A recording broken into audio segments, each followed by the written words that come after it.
DNA replication is one of the most important sections. So be patient, be with me till the very end, and we are going to do this together. Okay? तो अगर हम humans की बात करते हैं तो जो DNA होता है वो क्या होता है, वो जेनेटिक मटेरियल होता है। अब जब भी सेल डिवीजन होता है, नॉर्मल माइटोसिस होता है, तो डीएनए का रेप्लिकेशन होता है, डीएनए का डेवलप होता है ताकि कल को जाके इक्वेशनल डिवीजन हो। तो आज हम ये समझेंगे कि ये डीएनए का रेप्लिकेशन एग्जैक्टली होता कैसे है।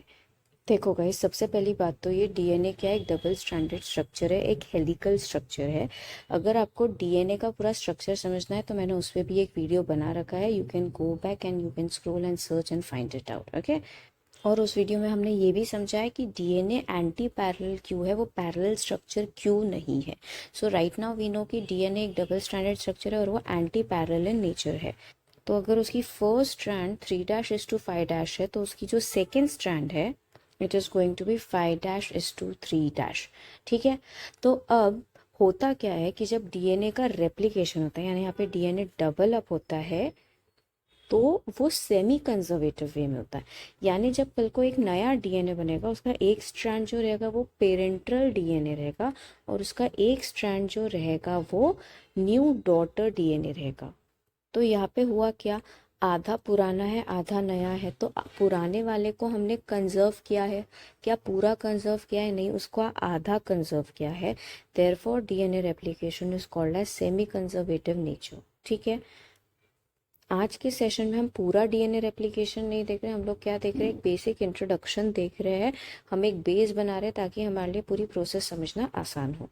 सो देयर वर टू पीपल, एक का नाम था मेसेल्सन, दूसरे का नाम था Stahl. They performed experiment in order to prove कि जो डीएनए रेप्लिकेशन होता है वो सेमी कंजर्वेटिव नेचर वाला ही है। देखो उन्होंने क्या किया, they basically used isotopes of nitrogen. तो उनको क्या क्या मिला, एक था light weight which was N14 और एक था heavy weighted which was N15। अब सबसे पहले क्या किया, मेसेल्सन एंड स्टाल ने जो पहला मेरा डीएनए है उसको N15 में रखा। तो जब एक डीएनए को उसने रखा, यानी दो स्ट्रैंड ऑफ डीएनए प्रेजेंट है N15 में, तो उसके कारण वो दोनों N15 वाले ही रहेंगे।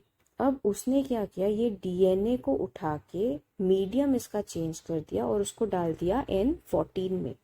अब ध्यान दो, यानी यहाँ पे डीएनए का रेप्लिकेशन कहाँ हो रहा है, वो हो रहा है आपके N14 के एनवायरनमेंट में। तो नया डीएनए कहाँ बन रहा है, इन N14 एनवायरनमेंट।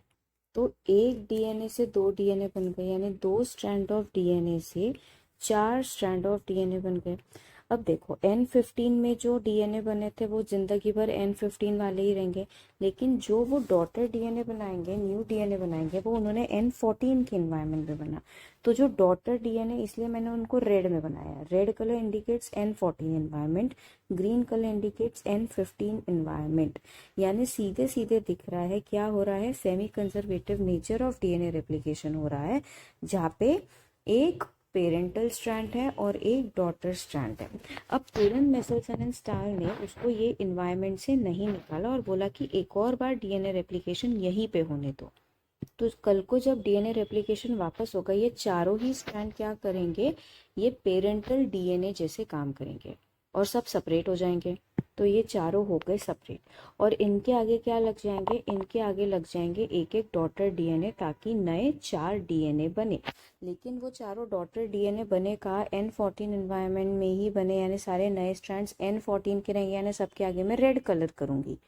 क्या ये समझ आ रहा है, डीएनए रेप्लिकेशन एग्जैक्टली होता कैसा है, हम ये आने वाले सेक्शंस में पढ़ेंगे। हम पहले ये एक्सपेरिमेंट देख रहे हैं जो नेसल्सन एंड स्टाफ ने परफॉर्म किया, समझा। और उसने क्या किया, बाद में सेंट्रीफ्यूगेशन किया। सेंट्रीफ्यूगेशन में क्या होता है, लाइट वेटेड और हाई वेटेड या डेंसली वेटेड क्या होते हैं, सेपरेट हो जाते हैं। तो हम क्या करेंगे, सपोज ये है ए कंडीशन, ये है बी कंडीशन, और ये जो है ये है सी कंडीशन। समझ आ रही है बात। अब ध्यान दो, अगर मैंने मेरे ए कंडीशन का सेंट्रीफ्यूगेशन किया तो दोनों ही स्ट्रैंड्स किसके हैं, N15 के हैं, यानी हैवी वेटेड है, तो वो नीचे ही रहेंगे।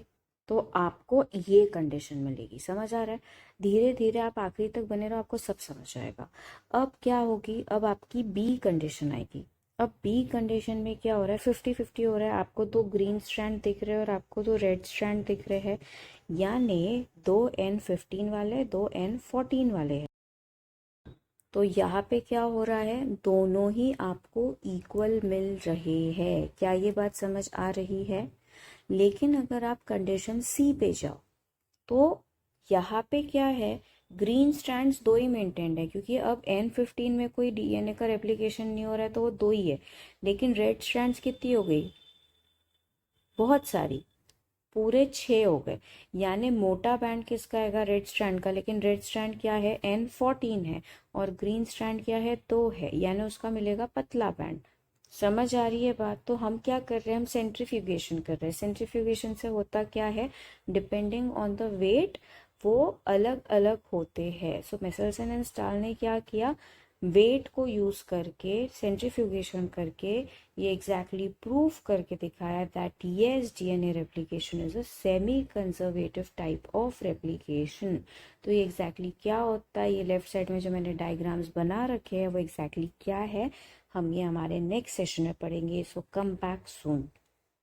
And with this I hope इतना सेक्शन आपके लिए क्लियर है।